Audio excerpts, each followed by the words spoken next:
ایک شخص نے ایک خوبصورت لڑکی سے شادی کر لی۔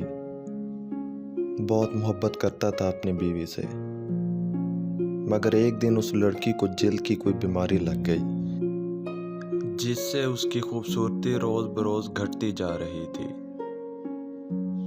ایک دن اس کا شوہر کسی سفر پہ نکلا۔ واپس آتے ہوئے اس سے حادثہ پیش آیا جس میں اس کی دونوں آنکھیں جاتی رہیں۔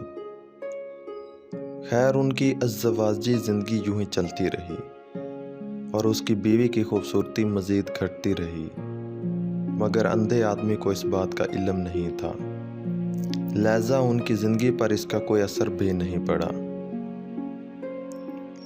دونوں ایک دوسرے کو پہلے کی طرح چاہتے تھے اور ایک دوسرے کے خیال رکھتے رہے۔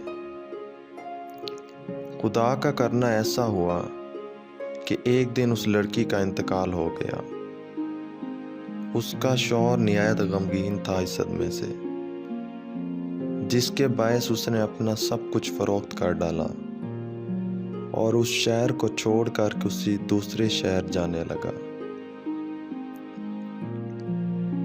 جاتے ہوئے رستے میں ایک شخص نے پیچھے سے آواز دی اور کہنے لگا، اکیلے کیسے جاؤ گے؟ اب تک تو آپ کی بیوی آپ کی مدد کرتی رہی، آپ کا خیال رکھتی رہی اور آپ کی آنکھیں بنی رہی۔ اندھے آدمی نے جواباً کہا، میں اندھا نہیں تھا، مگر اسے ایسا دکھا رہا تھا جیسے میں اندھا ہوں، کیونکہ اگر اسے یہ پتہ ہوتا کہ میں اس کی بدصورتی دیکھ سکتا ہوں تو یہ احساس اسے اس کی بیماری سے زیادہ تکلیف دیتی۔ اس لیے میں نے اندھا ہونے کا ڈرامہ کیا۔